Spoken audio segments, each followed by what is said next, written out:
जय श्री कृष्णा। आज मैं कहानी सुनाने वाली हूँ बरकत देवता की कहानी। इस कहानी को सुनने से हमारे घर में हमेशा बरकत बनी रहती है। वैसे तो इस कहानी का आप सब कभी भी 7 दिन का नियम लेकर उद्यापन कर सकते हैं, लेकिन वैशाख महीने बड़ा महीना जब माना जाता है, तो इस महीने में कहानी को रोजाना सुनने से हमारे घर के घर लक्ष्मी के हाथों से बरकत बनी रहती है तथा घर के भंडार हमेशा भरे रहते हैं। तो आइए सुनते हैं बरकत देवता की कहानी। एक गांव में एक साहूकार परिवार था। साहूकार पति पत्नी और बड़े ही धार्मिक प्रवृत्ति के थे और उसके 5 बेटा बहू थे।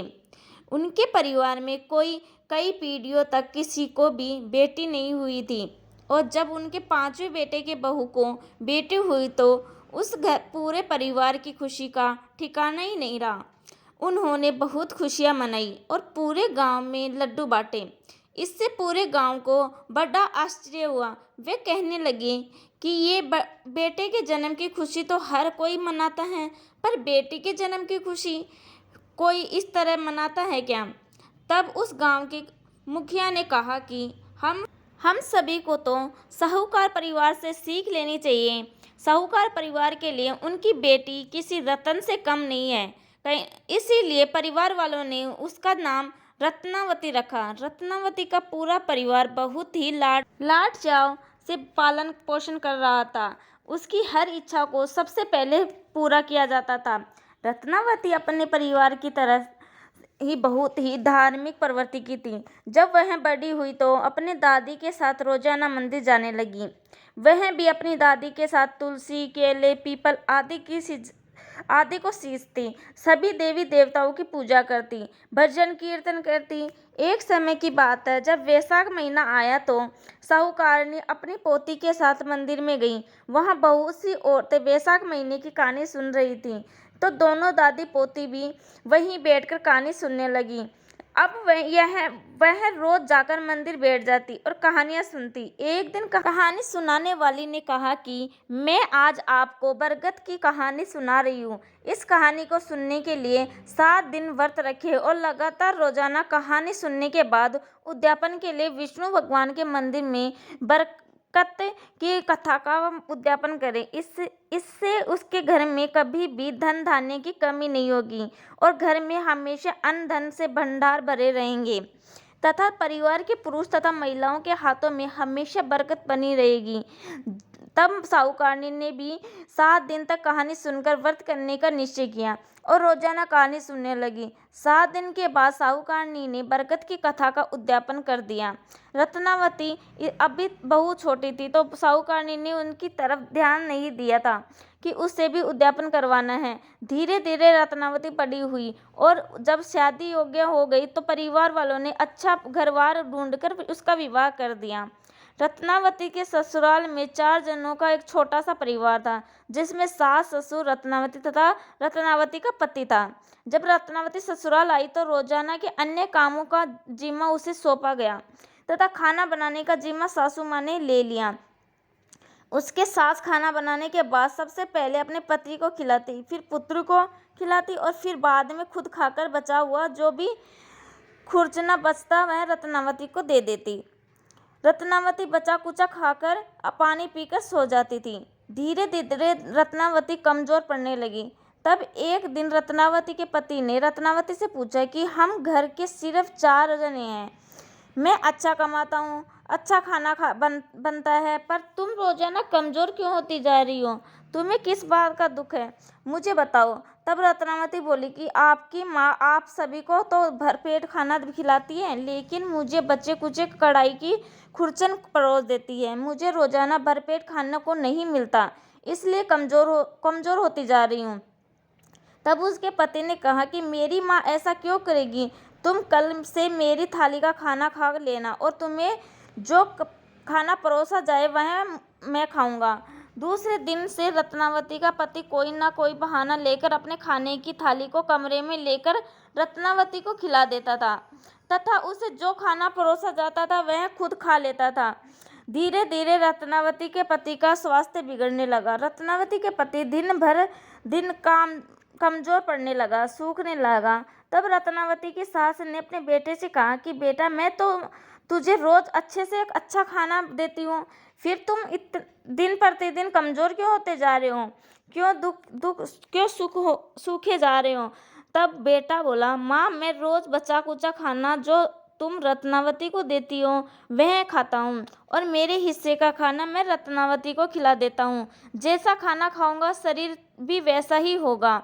माँ, हम ले देकर परिवार में 4 तो जने हैं, और तुम रत्नावती को खुरचन वाला खाना क्यों देती हो? वह भी किसी की बहन बेटी है। तब रत्नावती की सास ने घर की चाबी रत्नावती को सौंप दी और कहा कि बहू, आज से खाना तुम बनाओगी और मैं आराम करूंगी। बहुत दिन हो गए मुझे घर का काम करते करते, आज से पूरे रसोई की जिम्मेदारी तुम्हारी है। उस दिन रत्नावती की खुशी का ठिकाना नहीं रहा। उसने ढेर सारा खाना बनाया, तरह तरह के पकवान बनाए। फिर उसने सबसे पहले अपने ससुर को खाना खिलाया, फिर सास को, उसके बाद अपने पति को खाना खिलाया। उसके बाद खा लेने के बाद जब वो रत्नावती खुद खाना खाने बैठी तो उसे कढ़ाई बिल्कुल साफ मिली, उससे खुरचन भी नसीब नहीं हुई। उस दिन उसे भूखा ही सोना पड़ा। तब उसके पति ने उससे पूछा कि आज तो तुमने खुद खाना बनाया था, आज तो तुमने भरपेट खाना खाया होगा। तब उसने कहा, जब सासू माँ खाना बनाती थी तो मुझे खुरचन तो खाने को मिलती थी, लेकिन आज तो मैंने खुद खाना बनाया है। आप सबके खाना खाने लेने के बाद मुझे तो कढ़ाई बिल्कुल साफ मिली, मेरे हिस्से में तो आज खुरचन भी नसीब नहीं थी। तब पति को बड़ा आश्चर्य हुआ। उसने कहा, यह कैसे हो सकता है? तब तुम कल और ज़्यादा खाना बनाना। तो दूसरे दिन उसने पहले से भी ज़्यादा खाना बनाया। फिर सबको खाना खिलाने के बाद जब रत्नावती खुद खाना खाने बैठी तो उस दिन भी उसके लिए कुछ नहीं बचा। उसे कढ़ाई बिल्कुल साफ मिली। उसने यह सब अपना भाग्य मान लिया कि उसके हिस्से में अन्य देवता लिखे ही नहीं हैं। धीरे धीरे रत्नावती फिर से सूखने लगी। तब रत्नावती की सास ने अपनी बहू से कहा कि बहू, अब तो खाना तुम खुद बनाती हो, फिर तुम दिन भर सूखी जा रही हो। रत्नावती ने पूरी बात अपनी सास को बताई। तब सास, ससुर और उसके पति को बड़ा आश्चर्य हुआ कि रत्नावती खुद खाना बनाती है, ज़्यादा खाना बनाती है, तो भी सबके खा लेने के बाद उसके लिए कुछ नहीं बचता, कढ़ाई बिल्कुल साफ मिलती है। तब रत्नावती की सास ने अपने बेटे से कहा कि बेटा, तुम कुछ दिनों के लिए बहू को लेकर उनके पीहर लेकर चले जाओ, शायद वहाँ कुछ ढंग से खा लेगी तो उसके शरीर ठीक हो जाएगा। यह तो दिन बर दिन कमजोर होती जा रही है। इस तरह रत्नावती का पति रत्नावती को लेकर अपने ससुराल आ गया। जब रत्नावती मायके आई तो सभी ने रत्नावती की हालत देखी तो उनसे रहा नहीं गया और उन्होंने कहा कि बेटी, हमने इतना अच्छा परिवार देखकर तेरा विवाह किया था, तुझे किस बात का दुख है? क्या ससुराल वाले तुझे अच्छे से नहीं रखते? तब रत्नावती ने अपने परिवार वालों को बताया कि मेरे हिस्से में अन्न देवता लिखे ही नहीं है। जब मेरी सास खाना बनाती थी तो मुझे कुछ तो खाने को मिल जाती थी, लेकिन अब तो मैं खुद बनाती हूँ और रोज़ ज़्यादा से ज़्यादा खाना बनाने की कोशिश करती हूँ, लेकिन हर रोज़ मेरे हिस्से में सबके खाना लेने के बाद कुछ नहीं बचता है। अन्न देवता मुझसे रूठ गए हैं और मेरे भाग्य में लिखे हुए नहीं हैं। अब रत्नावती की दादी को पूरी बात समझ में आ गई। तब रत्नावती की माँ और दादी ने रत्नावती को बरकत की कहानी सुनाने, व्रत करवाने का उद्यापन करवाने का निश्चय किया। दूसरे ही दिन रत्नावती ने अपनी माँ और दादी के साथ बरकत की कहानी सुनी और व्रत किया। इस तरह 7 दिन लगातार व्रत करने के बाद 8वें दिन विष्णु भगवान के मंदिर में उसके हाथ से बरकत की कथा का उद्यापन करवाया और फिर वह मायके से बहुत सारा धन लेकर वापस अपने ससुराल आ गई। जब रत्नावती ससुराल आई तो उसने अपनी सास को पूरी बात बताई कि बरगद देवता मेरे से नाराज थे और मेरे ऊपर श्राप लगा था, इसलिए मेरी दादी माँ ने मुझे बरगद की कथा सुनाई और मुझसे 7 दिन तक व्रत करवाया तथा 8वें दिन उद्यापन करवाया। अब आज से मैं आपको कहानी सुनाऊंगी, आप हुक्कारा बनना। फिर रत्नावती ने अपनी सास से कहा कि आपने खाना खा लिया क्या? सास ने कहा कि बहू, तू तो भूखी रहती है, हम सब खाना कैसे खा सकते हैं? हम तो तेरे दुख में दुखी हैं।